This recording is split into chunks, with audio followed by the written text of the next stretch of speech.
전능하신 아버지 하나님, 은혜와 사랑을 감사드립니다. 비가 오는 가운데서도 저희들의 삶을 지켜주시고 오늘도 예배의 자리로 저희들을 초대하여 주신 은혜 감사를 드립니다. 영과 진리로 드려지는 온전한 예배가 되게 하여 주옵소서. 우리 하나님을 기쁘시게 하는 산, 제사, 제물이 될 수 있도록 주여 역사하여 주옵소서. 오늘 드려지는 이 모든 삶이 우리 하나님께 기쁨이 되어지고 영광이 되어지는 시간이 되기를 간절히 바라옵고 우리 구주 예수 그리스도의 이름으로 기원하옵나이다. 아멘. 시편 136편 말씀입니다.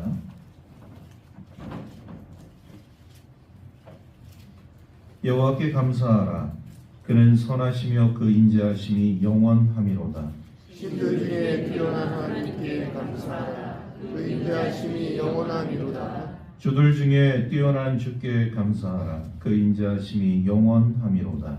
홀로 큰 기이한 일들을 행하시는 이에게 감사하라. 그 인자하심이 영원함이로다. 지혜로 하늘을 지으신 이에게 감사하라. 그 인자하심이 영원함이로다. 땅을 물에 펴신 이에게 감사하라. 그 인자하심이 영원함이로다. 큰 빛들을 지으신 이에게 감사하라. 그 인자하심이 영원함이로다. 해로 낮을 주관하게 하신 이에게 감사하라. 그 인자하심이 영원함이로다. 달과 별들로 밤을 주관하게 하신 이에게 감사하라. 그 인자하심이 영원함이로다. 애굽의 장자를 치신 이에게 감사하라. 그 인자하심이 영원함이로다. 이스라엘을 그들 중에서 인도하여 내신 이에게 감사하라. 그 인자하심이 영원함이로다. 강한 손과 펴신 팔로 인도하여 내신 이에게 감사하라. 그 인자하심이 영원함이로다. 아멘. 사도신경으로 우리의 신앙을 고백하겠습니다. 나는 전능하신 아버지 하나님, 선지의 창조주를 믿습니다. 나는 그의 유일하신 아들 우리 주 예수 그리스도를 믿습니다. 그는 성령으로 잉태되어 동정녀 마리아에게서 나시고 본디오 빌라도에게 고난을 받아 십자가에 못 박혀 죽으시고 장사된 지 사흘 만에 죽은 자 가운데서 다시 살아나셨으며 하늘에 오르시어 전능하신 아버지 하나님 우편에 앉아 계시다가 거기로부터 살아있는 자와 죽은 자를 심판하러 오십니다. 나는 성령을 믿으며 거룩한 공교회와 성도의 교제와 죄를 용서받는 것과 몸의 부활과 영생을 믿습니다. 아멘. 다 같이 참회의 기도를 드리겠습니다.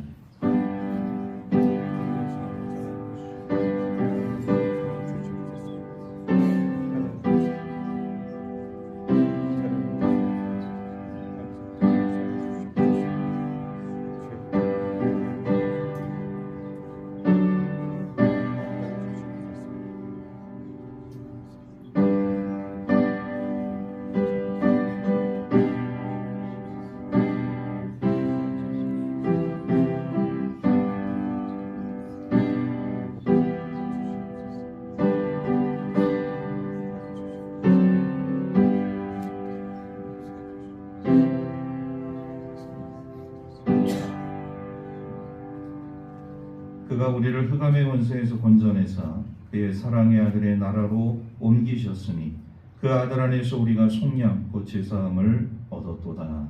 아멘. 하나님의 생명의 말씀은 구약성경 창세기 12장 1절에서 3절 말씀까지입니다. 구약성경 14쪽에 있습니다. 창세기 12장 1절에서부터 3절 말씀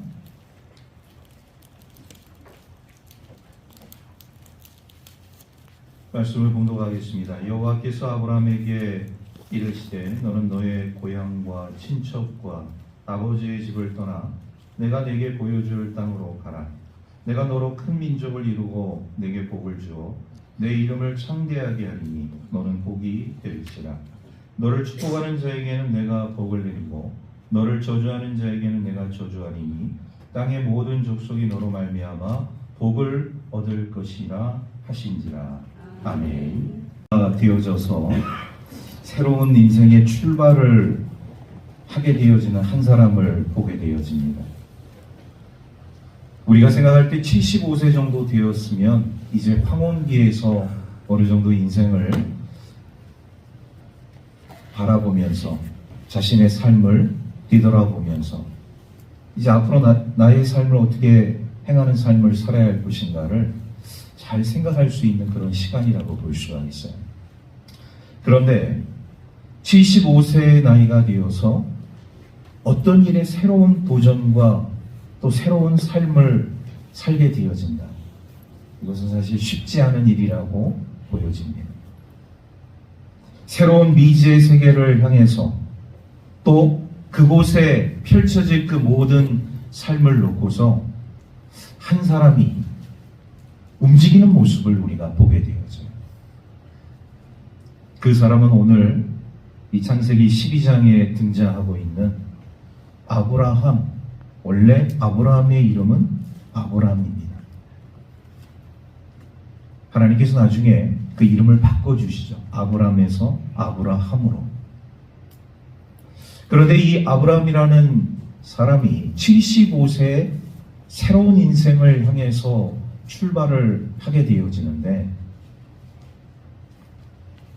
오늘 우리가 이 창세기 12장 1절에서부터 3절에 있는 이 말씀을 통해서 어떻게 75세 아브라함이라는 사람은 새로운 인생을 시작할 것을 계획하고 또 그것에 순응하는 삶을 살게 되었는가. 오늘 말씀을 통해서 우리 함께 은혜를 나눌 수 있기를 주의 이름으로 축복합니다. 먼저 하나님께서 말이죠, 이 아브라함의 그 인생 가운데 우리가 알 수 없는 그런 삶의 모습으로 역사하셨다는 것을 우리가 깨닫게 되어집니다. 아브라함이라는 사람은요, 처음에는 갈대아 우르, 다시 말씀드려서 오늘날로 이 메소포타미아 지역, 더 정확하게 그 지역을 파고 들어가면 이란, 이 중동에 있는 이란 지역의 한 조그만 도시에서 삶을 살고 있던 사람이었습니다. 그런데 그가 어느 날 어떤 일로 인해서 이 갈대아 우르를 벗어나서 하란이라는 지역으로 옮기게 되어집니다. 아브라함이라는 사람은 어떤 일로 인해서 이 갈대아 우르에서 하란이라는 지역으로 옮기게 되었는가? 사실 오늘 이 창세기 12장 말씀을 보게 되어지면 그 이유를 설명하고 있지 않아요. 그런데 아브라함이라는 사람이 이 갈대아 우르에서 하란으로 옮겨진 것에 대해서 설명을 한 사람이 있습니다.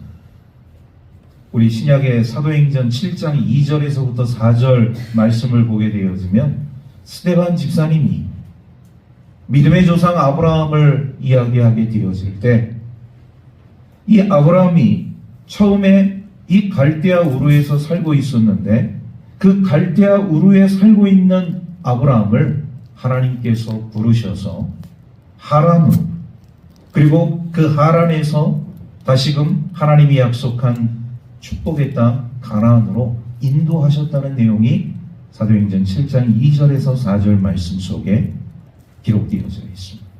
우리는 이 말씀을 통해서 하나님께서 이 갈대아 우르에서 살고 있는 아브라함을 말씀을 통해서 움직이게 하셨고, 그 말씀을 통해서 하란이라는 곳에 머물러 있었지만, 그러나 그 하란이 최종 목적지가 아니라 하나님이 지시할 땅, 하나님이 아브라함에게 말씀하신 그 약속의 땅, 그 축복의 땅 가나안으로 인도하시는 그 여정을 우린 스데반 집사님의 이 신앙 고백을 통해서 알 수가 있게 되었습니다.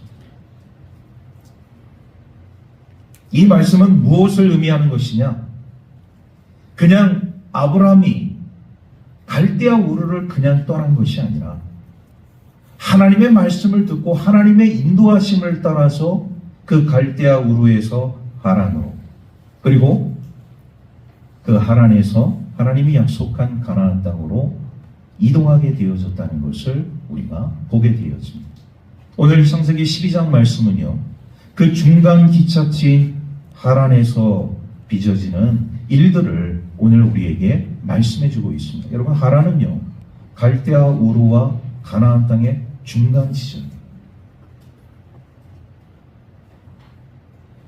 그런데 오늘 이 말씀을 우리가 살펴보면서 아브라함이라는 사람의 인생 가운데 밤과 낮이 있었다는 것을 우리가 깨닫게 되어집니다. 아브라함의 인생 가운데 밤은 어떤 삶이었느냐? 사실 이 하란까지 오는 그 여정 속에서 그가 처음에 살고 있었던 이 고향과 같은 갈대아우르, 어떤 도시냐? 우상의 도시예요. 죄악의 도시, 음란의 도시, 쾌락의 도시.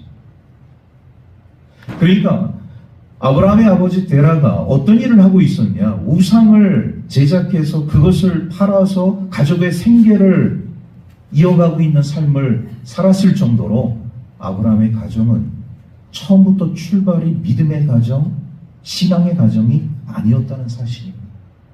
어떻게 보면 이것이 아브라함에게 있어서 아브라함의 인생 가운데 밤과 같은 삶이었다, 이렇게 볼 수가 있는 것이죠. 어두운 삶이었습니다. 우리 신앙적인 입장에서 보게 되었습니다. 하란에서 다시금 하나님의 음성을 듣고 가나안 땅으로 이동하는 그 과정, 그 전에는요, 아브라함의 인생 가운데 그는요, 그냥 되는 대로 막 사는 인생을 살았던 사람이었어요. 되는 대로 막 사는 인생. 그것은 무엇을 의미합니까? 방황하는 인생, 하나님을 대적하는 인생을 살았다는 겁니다. 그런데 참 놀라운 것은 뭐냐? 이렇게 방황하고 하나님을 대적하는 인생을 살았던 아브라함의 인생 가운데 아브라함은 느꼈는지 모르겠지만 하나님은 여전히 그를 사랑하셨고 그를 위기 가운데서 지켜주셨다는 사실. 참 이것이 놀라운 우리 신앙의 비밀이라는 것을 우리가 깨닫습니다. 우리가 방황할 때, 우리가 하나님을 대적하는 삶을 살고 있는 그런 상황 가운데서도 하나님은 우리를 외면하거나 버리지 아니하시고 우리를 끝까지 사랑하시면서 우리를 위기 가운데 지켜주셨다는 사실이에요. 여러분들이 그냥 오늘 이 자리에 나온 것이 아니라 이 자리에 나오기까지 우리 하나님의 놀라운 무한한 사랑이 있었고 구원의 은총이 있었고 우리 하나님의 자비하심이 있었고 우리 하나님의 인도하심이 있었다는 사실을 우리는 부인할 수 없다는 사실입니다. 우리 하나님의 인도하심에 감사할 수 있는 저와 여러분들의 삶이 되기를 주의 이름으로 축복합니다. 그리고 우리 아브라함의 인생 가운데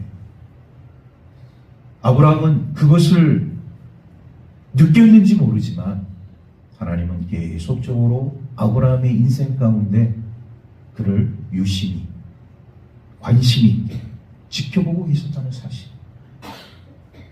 오늘 우리 그리스도인들의 삶 가운데도 마찬가지입니다. 정말 하나님이 살아계셔서 나의 인생 가운데 나를 지켜보고 계실까? 나를 관심 있게 살피고 계실까? 나의 삶 가운데 우리 하나님 정말 역사하시는 그런 분이실까? 우리는 그런 생각을 하는지는 모르겠지만 하나님은 여전히 우리를 지켜보고 계시고 우리를 관심 가져주시고 우리를 위로해 주시고 축복해 주시는 줄로 믿습니다. 이런 하나님의 그 부르심에 의해서 아브라함이 지금 중간 기착지인 하란이라는 곳까지 오게 되었습니다. 여기서 얼마간의 시간이 지났는지 모릅니다. 아브라함은 이곳이 또 자신이 살아갈 삶의 터전이라고 생각했겠죠. 그런데 하나님께서 말이죠, 아브라함에게 말씀하십니다. 우리 1절 말씀 우리 함께 다 같이 읽도록 하겠습니다. 시작. 여호와께서 아브라함에게 이르시되 너는 너의 고향과 친척과 아버지의 집을 떠나 내가 네게 보여줄 땅으로 가라. 많은 사람들이 생각할 때 1차적으로 생각하는 것이 뭐냐? 그냥 떠나는 것이구나. 이렇게만 생각할 수 있어요. 그런데 거기 이 말씀 속에 진정한 의미, 담겨져 있는 의미를 우리가 발견하게 되었을 때 우리가 과연 어디에서 떠나는 것이 옳은 것인가? 이것을 우리에게 보여주고 있다는 사실이죠. 하나님께서 아브라함에게 말씀하신 이 떠남의 은혜 가운데 놓여져 있는 그 비밀은 뭐냐? 내가 이 세상 가운데서 지금까지 누리고 있었던 특혜, 내가 이 세상을 살아가면서 삶을 영위하기 위해서 얻었던 자격, 모든 인간관계, 이거를 버리고 나아가라는 것이죠. 새로운 삶을 향해서 나아가라는 것이죠. 어떻게 그렇게 할 수 있습니까? 내가 지금까지 이 세상을 살아가면서 어떻게 만든 삶의 터전이고 삶의 자격이고 삶의 특혜인데 하나님이 나에게 말씀하셨다고 해서 내가 모든 것을 다 뒤로하고 이것들을 다 내려놓고 다 버리고 하나님의 명령에 대해 순응하는 순종의 삶을 살 수 있겠느냐? 오늘 우리 믿음의 자녀들에게 하나님께서 우리에게 말씀하셨을 때 우리는 심각한 고민에 빠질 수밖에 없어요. 그런데 아브라함이라는 사람은 어떤 결정을 내리게 되었느냐? 주저함 없이 하나님이 아브라함에게 지시한 땅으로 보여주시는 땅으로 나아가는 삶을 선택하게 되었죠.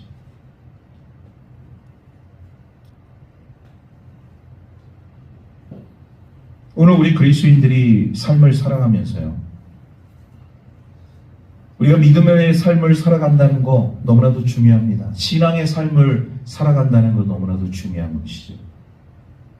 우리가 믿음의 삶을 살아간다는 것, 신앙의 삶을 살아간다는 것, 오늘 하나님께서 아브라함에게 이런 모든 특혜와 자격과 인간관계에서 벗어나서 내가 정말 내게 말하는 이 말에 순종하는 삶을 살아갈 수 있느냐라고 우리 하나님께서 우리에게 말씀하셨을 때 하나님 그렇게 하겠습니다. 제가 하나님의 뜻을 받들겠습니다. 이렇게 말할 수 있겠느냐 이 말이에요. 하나님께서 아브라함에게 더 강조하시면서 하시는 말씀이 뭐냐면 내가 이 말씀에 하나님의 이 말씀에 순응하지 않고 삶을 살아가게 되어지면 너는 한 발자국도 앞으로 나아가지 못할 것이다. 이것이 하나님의 말씀이죠. 네가 내 말에 순종하지 않고 순응하는 삶을 살아가지 않으면 너는 한 발자국도 앞으로 나아가지 못할 것이다. 여러분, 이 말은 어떤 의미를 가지고 있느냐? 어른이 오늘 갑자기 어린아이가 되는 것입니다. 우리가 상식적으로 어른이 어린아이가 된다? 이거는 불가항력적인 일이죠. 어린아이가 시간이 지나서 어른이 될 수는 있지만 어른이 갑자기 시간을 되돌려서 어린이가 되어진다? 어린아이가 되어진다? 이거는 불가능한 일이죠. 오늘 우리 하나님께서 아브라함에게 말씀하시는 것이 바로 그것입니다. 우리가 생각할 때는 우리의 상식선에서는 불가항력적인 일이죠. 어떻게 어른이 어린아이가 될 수 있겠습니까?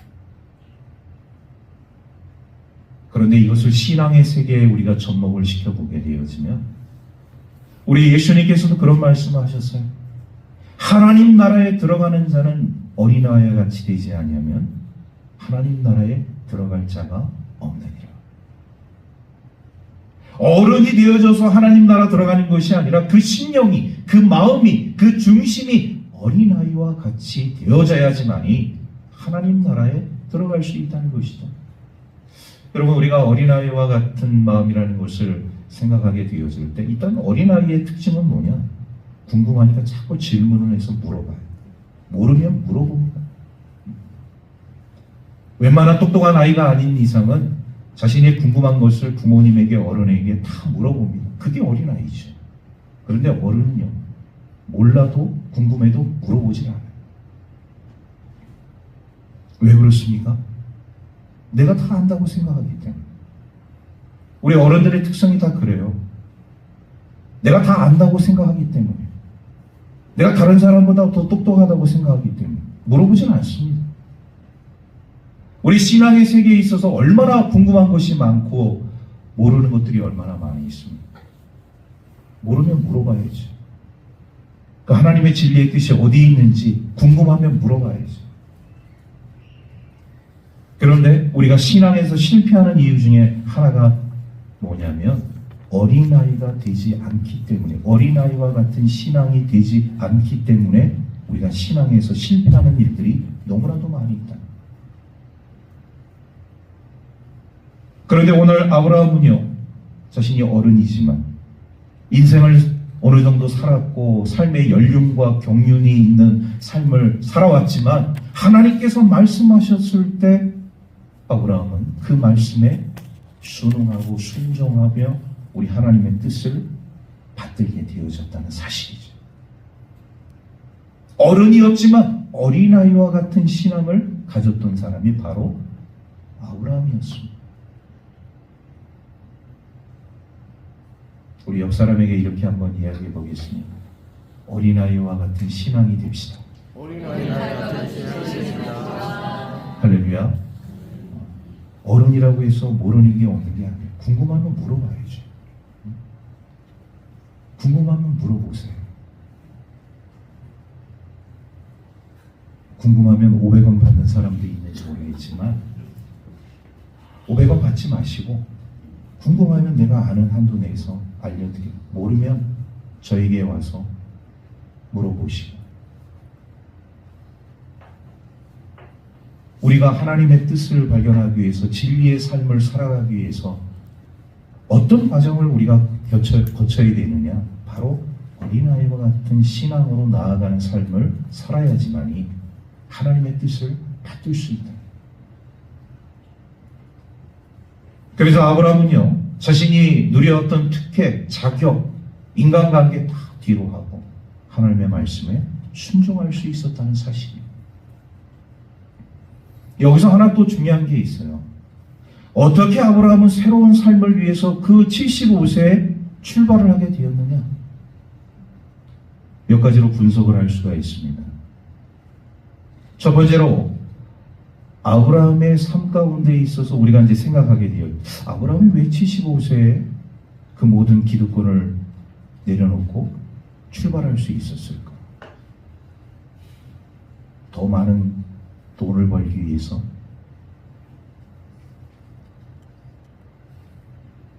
그 지역에 살고 있는 사람들이 싫어져서? 아브라함이 그 이유 때문에 75세에 자신이 누려왔던 그 모든 삶의 자리를 뒤로하고 하나님 말씀에 순종한 게 아니에요. 아브라함의 삶 가운데 있어서 그 나이에, 그 연세에 새로운 삶을 위해서 출발할 수 있었던 첫 번째 이유는 총체적인 이 세상의 죄성 때문입니다. 갈대아 우르도 그렇고 하란이라는 도시도 그렇고 어떤 특징들을 가지고 있느냐? 우상이 넘쳐나, 쾌락이 넘쳐나게 되어져, 성적으로 타락하고 음란의 도시예요. 그러니까 이게 하란이라는 도시가 우리가 세상적인 기준으로 봤을 때는 무역도 잘 되고 사람들도 많고 볼 것도 많고 화려한 그런 어떤 삶의 모습들을 보여주고 있지만, 그런데 그 도시 내면 속에 포함되어져 있는 그 삶의 문화를 바라보게 되어지니 너무나도 부패하고 너무나도 썩어서 도저히 살아갈 수 없는 그런 삶의 현장이었다는 사실이죠. 총체적인 죄성.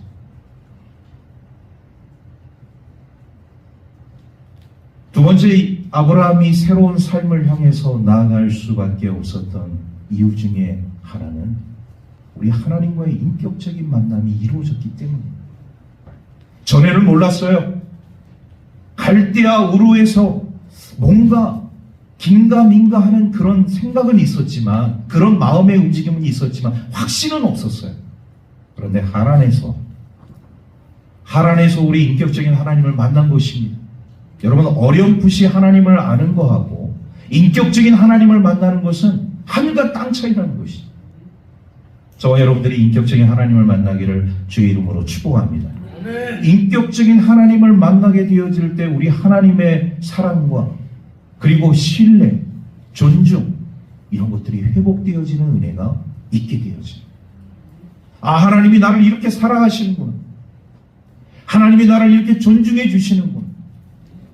하나님이 나를 이렇게 은혜 가운데 삶을 살아갈 수 있도록 인도해 주시고 나를 신뢰해 주시는 이런 인격적인 만남이 아브라함의 삶 가운데 있었다는 것입니다.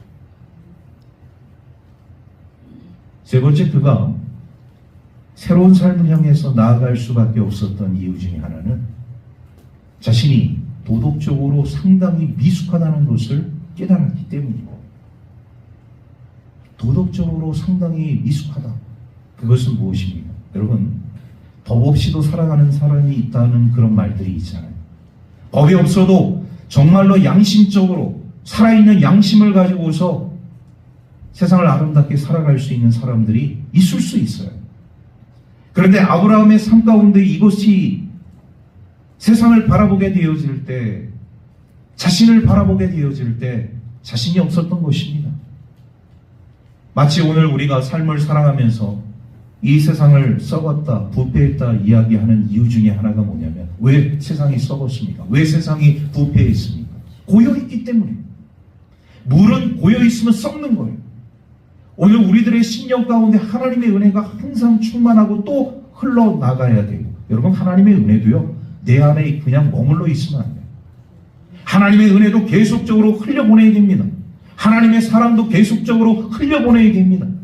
나만 하나님의 사랑을 누리는 것이 아니라, 나만 구원의 삶을 누리는 것이 아니라, 나만 축복의 삶을 누리는 것이 아니라, 모든 하나님의 백성들이 하나님의 은혜와 사랑과 축복을 누릴 수 있도록 흘려보내야 되는 것이죠. 그러면 썩지 않습니다. 부패하지 않는 거예요.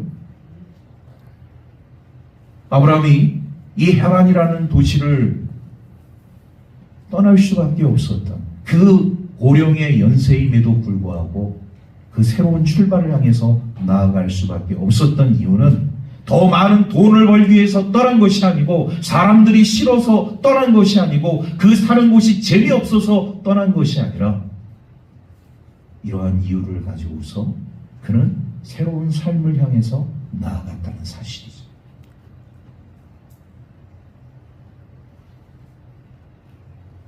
총체적인 세상의 죄성, 그리고 우리 인격적으로 우리 하나님을 만나고,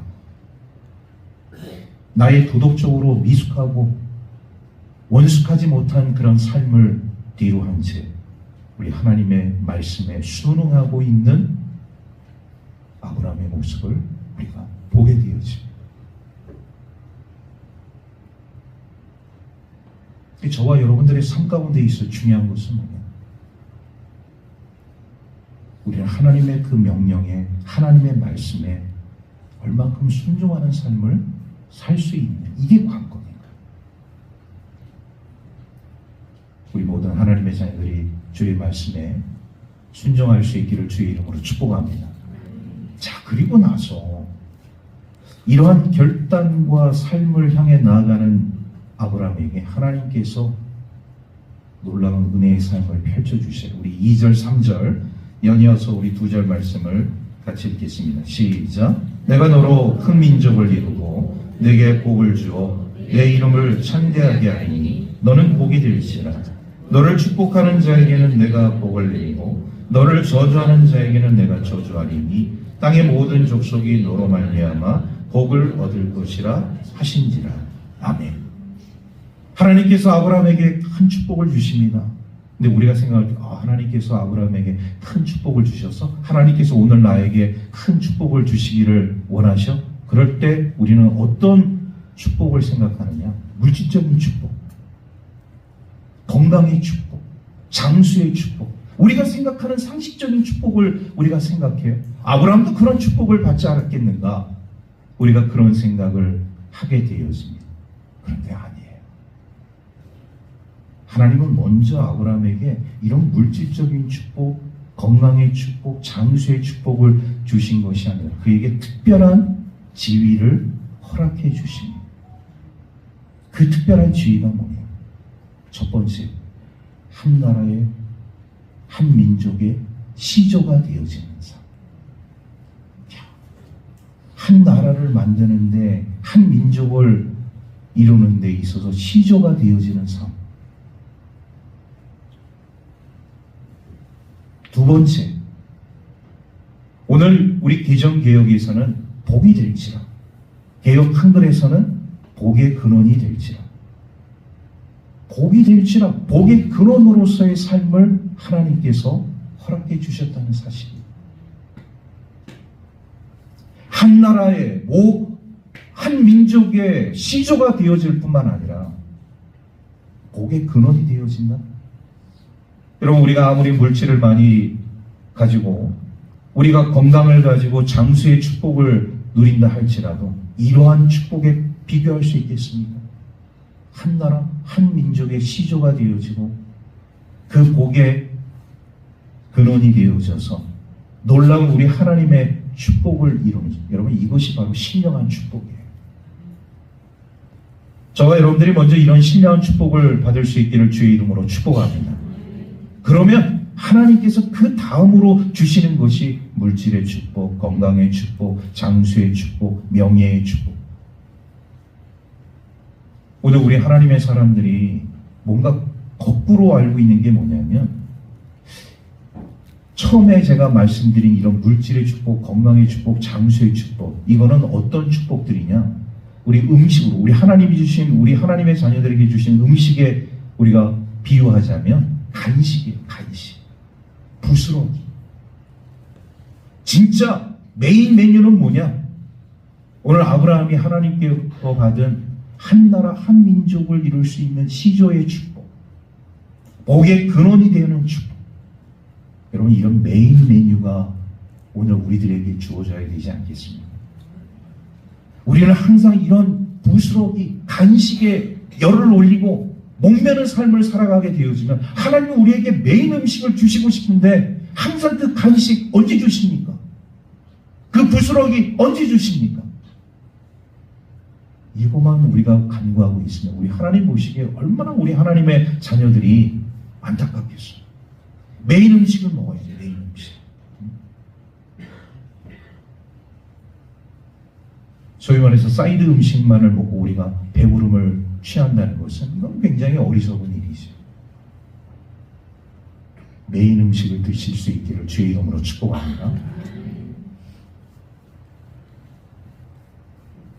그래서 우리 하나님께서는요, 아브라함에게 이런 신령한 축복을 주시겠다고 말씀을 하신 거예요. 자, 그런데 하나님께서 이 아브라함에게 이런 신령한 축복을 주시겠다고 말씀을 하셨는데 중요한 것이 있습니다. 그럼 아브라함은 어떻게 이렇게 복의 근원으로서 그리고 한 민족을 이루는 시조로서의 삶을 살아갈 수 있었느냐? 뭔가 아브라함에게 하나님께서 그 아브라함을 볼 때, 네가 이런 사람이기 때문에 내가 이런 한 민족을 이룰 수 있는 시조 그리고 복의 근원으로서의 삶을 내가 너한테 주겠다. 뭔가 아브라함에게 있었다는 거잖아요. 그 뭔가가 뭐냐? 아브라함은요, 하나님의 말씀을 전적으로 붙들었다. 우리 한번 다 같이 따라해 보겠습니다. 하나님의 말씀을 전적으로 붙듭시다. 하나님의 말씀을 아브라함은 전적으로 붙들었어. 그 한 말씀 한 말씀 소홀히 여기지 아니하고 하나님 말씀에 붙들리는 그 순간부터 그 하나님 말씀에 순종하면서 믿음으로 삶을 살아갔다는 것이. 그래서 그가 믿음의 조상이 될 수 있었던 거예요. 한 민족을 이루는, 한 나라를 이룰 수 있는 시조가 될 수 있었다는 사실입니다. 복의 근원으로서 내가 복이 될지, 너를 축복하는 자 내가 축복해주고 너를 저주하는 자 내가 저주해주겠다. 여러분, 어떤 축복이 우리들의 삶 가운데 있다 할지라도 이 아브라함에게 주신 축복을 능가할 수 있는 축복이 없다는 거예요. 그런데 그가 왜 그런 축복을 받았느냐? 이유는 딱 한 가지. 하나님의 말씀을 전적으로 붙들었기 때문에. 여러분들도 하나님의 축복을 받고 싶겠죠? 그럼 어떻게 됩니까? 하나님의 말씀을 전적으로 붙들으시면 되는 거예요. 하나님의 진리는 어렵지 않습니다. 하나님의 진리는 복잡하지 않는 거예요. 하나님의 말씀을 전적으로 붙드는 자에게 하나님께서 이런 놀라운 하늘의 신령한 축복과 땅에 기름진 것으로 채워주실 줄로 믿습니다. 말씀을 정리합니다. 오늘 우리들의 삶 가운데서 아브라함은 하나님의 말씀을 전적으로 붙듦으로 인해서 무엇이 되었느냐? 축복의 통로가 됩니다. 제가 오늘 또 말씀드리고 싶은 게 바로 이겁니다. 오늘 아브라함만 축복의 통로가 될 수 있느냐? 아니요. 오늘 저와 여러분들의 삶 가운데 다 축복의 통로가 될 수 있다는 거예요. 어떻게 하면? 하나님의 말씀을 전적으로 붙들면, 하나님의 그 말씀에 순종하고 하나님의 뜻을 간구하는 삶을 우리가 살아가게 되어지면 하나님께서 자동적으로 성령의 역사와 축복의 은혜를 통하여서 우리 모든 하나님의 백성들을 축복해 주십니다. 그런데 여러분, 이거를 잊지 마십시오. 우리 하나님의 축복은요, 우리가 전적으로 하나님의 말씀을 붙드는 삶에서 시작됐다고 제가 말씀을 드렸는데, 그 말씀 가운데는 우리 하나님의 용서와 사랑이 있었다. 그 하나님의 용서와 사랑이 아브라함의 삶 가운데 있음으로 인해서 그가 한 나라, 한 민족의 시조가 되어지고 복의 근원으로서의 삶을 살아갈 수 있었다는 사실이죠. 그리고 그가 축복의 통로로서의 삶을 살 수 있었다는 것입니다. 오늘 우리 하나님의 백성들이 삶을 살아가면서 제일 중요하게 생각해야 할 것 중에 하나가 뭐냐면, 하나님이 나를 이렇게 용서해 주셨구나. 그리고 하나님이 나를 이렇게 사랑해 주시는구나. 이 신앙에서부터 출발을 해야 돼요.